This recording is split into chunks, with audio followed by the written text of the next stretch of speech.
కూర్చోండి, మీరు అందరూ కూర్చోండి. ఇక మీరు డిస్కస్ చేయండి ప్లీజ్. ఈరోజు నాచారంలో జరుగుతున్న మాదిగ మరియు పొడగ జనం ఇతర పెద్దలు సభకు అధ్యక్షించిన తమ్ముడు వేల అనుభవం గారికి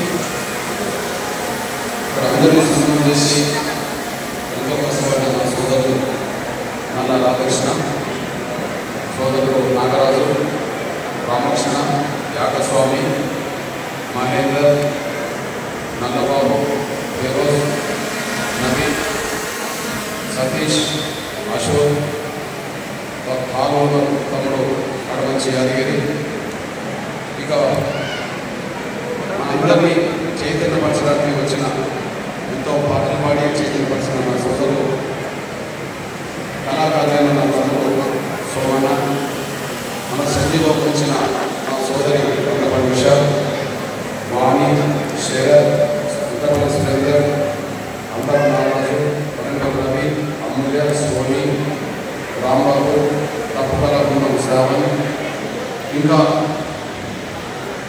ఈ సభను చేయడం కోసం కష్టపడ్డ ప్రతి ఒక్కరికి, వర్గీకరణ ఉద్యమాన్ని, ఎంఆర్పీఎస్ ఉద్యమానికి మద్దతు ఇవ్వడానికి వచ్చిన అన్ని కులాలకు సంబంధించిన పెద్దలకు, సోదరులందరికీ, ఈ సభలో పాల్గొన్న నా సోదరులైన ప్రతి ఒక్కరికి, పాత్రికేయ మిత్రులు, ఎలక్ట్రిక్ మీడియా, సోషల్ మీడియా మిత్రులందరికీ, పోలీస్ యంత్రాంగ సోదరులందరికీ, ప్రతి ఒక్కరికి ముందుగా నా హృదయపూర్వక నమస్కారాలు తెలుస్తున్నాను.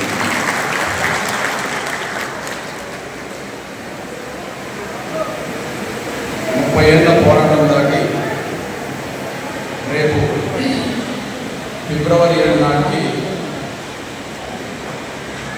6 నెలలు, 30 ఏళ్ల పోరాటం దాటి రేపు మనం హైదరాబాద్లో నిర్వహించబోయే లక్షల డబ్బుల మన గుండె చప్పలు, వేల కొద్దుల మన ఉద్యమ పాటలు అనే ఒక సాంస్కృతిక కార్యక్రమాన్ని చేపట్టబోయే సమయానికి 30 సంవత్సరాల 6 నెలలు కాకపోతే ఈరోజు మనం మాట్లాడుకునే ఈ సమయానికి ఖచ్చితంగా మనం రాబోయే 24 గంటలు మనం అప్రమత్తంగా ఉండాలి. ఎందుకంటే ఈరోజే ఎస్సీ రిజర్వేషన్ల వర్గీకరణ మీద నియమించబడ్డ కమిషన్ నివేదిక ప్రభుత్వానికి అందింది.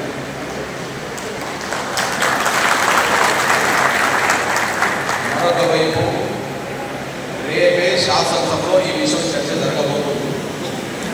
ప్రత్యేకంగా శాసనసభలో ఈ అంశం మీద చర్చ జరగబోతుంది.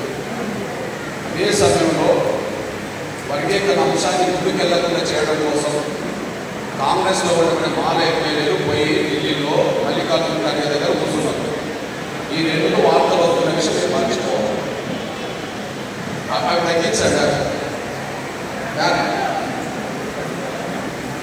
దయచేసి మనం ఈ 24 గంటలు మనం అప్రమత్తంగా ఉండాలని చెప్పడం కోసం చెప్తున్నాను.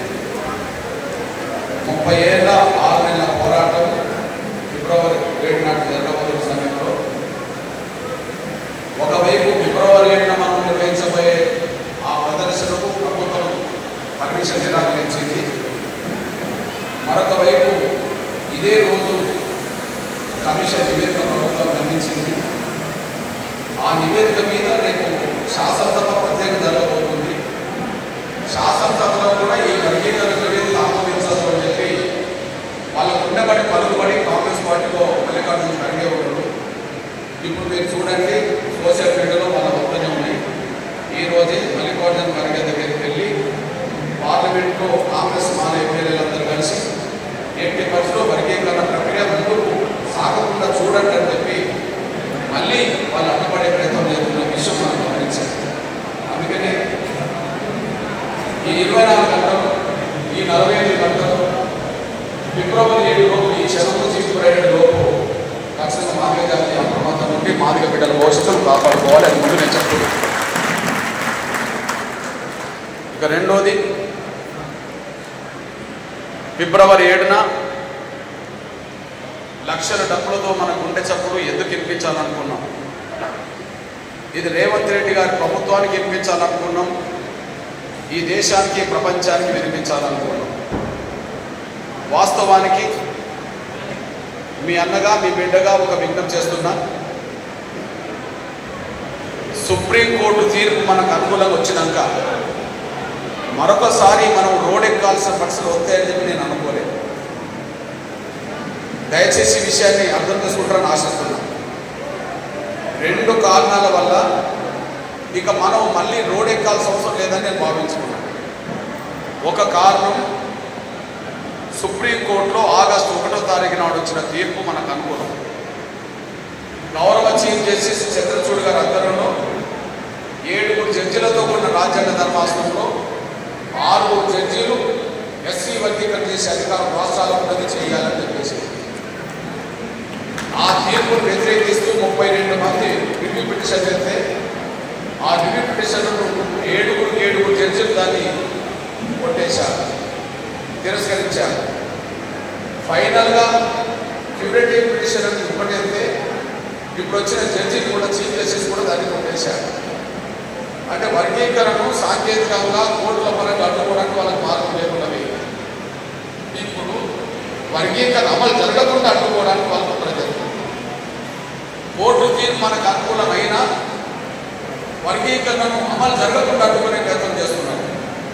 ఇక రెండో విషయం, మనం రోడ్ ఎక్కాల్సిన పరిస్థితులు రావాలని ఎందుకు అనుకున్నానంటే, గౌరవ ముఖ్యమంత్రి రేవంత్ రెడ్డి గారు ఆగస్టు 1న సుప్రీంకోర్టు తీర్పును స్వాగతించి నిండు శాసనసభలో వర్గీకరణను త్వరగా అమలు చేస్తాము, ఈ దేశంలో అందరికంటే ముందు అమలు చేస్తాము, గతంలో వచ్చిన నోటిఫికేషన్ కూడా వర్గీకరణ వర్తింపజేసి ఉద్యోగాలు భర్తీ చేస్తాము, అందుకు ఆర్డినెన్స్ కూడా తీసుకొస్తామని చెప్పి రేవంత్ రెడ్డి గారు నిండు శాసనసభలో మాట్లాడారు.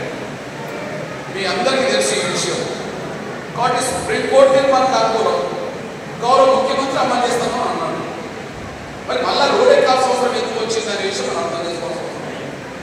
నేను మీ బిడ్డలు రేవంత్ రెడ్డి గారు ఆ మాట నిలబెట్టుకోకపోవడం వల్ల, మానవ ఒత్తిడి తలకి ఇంతకాలం జాప్యం చేయడం వల్ల, దానివల్ల మానవ బిడ్డల అవకాశాలు కోల్పోవడం వల్ల మన బిడ్డల భవిష్యత్తు కోసమే రోడ్ ఎక్కాల్సిన అవసరం వచ్చిందనే విషయం ఇక్కడ ఈ రోజు వరకైతే దోషి కాంగ్రెసే. ఈ రోజు వరకు మాట నిలబెట్టుకుంది మాత్రం రేపు నిలబెట్టుకుంటే అభినందితో స్వాగతం. ఈ విషయం మీ అందరిగా చెప్తున్నాను. ఇది గ్రహిస్తారని చెప్పి నేను ఆశిస్తాను. ఎందుకు మరి సుప్రీంకోర్టు మనకు అనుకూలంగా వచ్చినాక, గౌరవ ముఖ్యమంత్రి రేవంత్ రెడ్డి గారు మనకు అనుకూలంగా స్పందించిన తర్వాత మళ్ళీ ఎందుకు ఈ జాప్యం జరుగుతుంది అంటే, కాంగ్రెస్లో మానవ పలుకుబడికి కలవడం వల్ల మన వర్గీకరణ అంశం పరిష్కారంలో జాప్యం జరుగుతుంది. ఇందుకు ఒక విషయం గుర్తు చేస్తున్నాను. 2004లో సుప్రీంకోర్టు 5 జడ్జిలతో కూడిన ధర్మాసనం ఎస్సీ రిజర్వేషన్ల వర్గీకరణ చెల్లుబాటు కాదు, రాష్ట్రాలకు అధికారం లేదని తీర్పు. 2004 నవంబర్ 5న తీర్పు వచ్చింది. అప్పటికే చంద్రబాబు నాయుడు గారు తీసుకొచ్చిన వర్గీకరణ చట్టం అమలు జరుగుతుంది. ఆ చట్టం చెల్లదు అని చెప్పి తీర్పు వచ్చింది. అప్పుడు ఆ తీర్పు వచ్చిన 24 గంటల్లోనే ఆ తీర్పును అమలు చేశారు. అంటే 2004లో మనకు వ్యతిరేక తీర్పు వస్తే 24 గంటల్లో అమలు చేసింది కాంగ్రెస్ ప్రభుత్వమే. అప్పుడు ఉన్నది ఎవరు ముఖ్యమంత్రి? రాజశేఖర రెడ్డి గారు. ఏ ప్రభుత్వం? కాంగ్రెస్ ప్రభుత్వమే. అంటే మనకు వ్యతిరేక తీర్పు వచ్చినప్పుడు 24 గంటలు అమలు చేశారు. మనకు అనుకూలంగా తీర్పు వస్తే 5 నెలలు గడిచిపోయింది, అమలు చేస్తలేరు. నేను కాంగ్రెస్ కాదు, నేను బీజేపీ కాదు, నేను టీఆర్ఎస్ కాదు, నేను టీడీపీ కాదు, నేను ఏ పార్టీ కాదు. కానీ మాదిగా బిడ్డల భవిష్యత్తు కోసమే 30 ఏళ్ళు పాటు జరుగుతున్న సమయంలో మీ గెలుపు, మీ బిడ్డల భవిష్యత్తు గెలుపు కోసమే ఈ పోరాటం జరుగుతున్న సమయంలోనే 7వ తారీఖు నాడు ఎట్లా జరగాలో అది చూద్దాము. కానీ ఈ రాత్రి నుంచి రేపు ఎల్లుండి వరకు మాత్రం ప్రతి మాదిగా బిడ్డ అప్రమత్తంగా ఉండి ఏ పిలుపునిచ్చినా, ఎంఆర్పీసీ ఏ పిలుపునిచ్చిన దానికి కట్టుబడి అవసరమైతే రోడ్ ఎక్కడానికి కూడా సిద్ధంగా ఉండాల్సిందిగా నేను సవినం కోరుకుంటూ, అన్న ఏ పిలుపునిచ్చినా మేము దేనికైనా సిద్ధమన్న వాళ్ళు ఆత్మసాక్షిగా చేతులు ఎత్తాల్సిందిగా నేను విజ్ఞప్తి చేస్తూ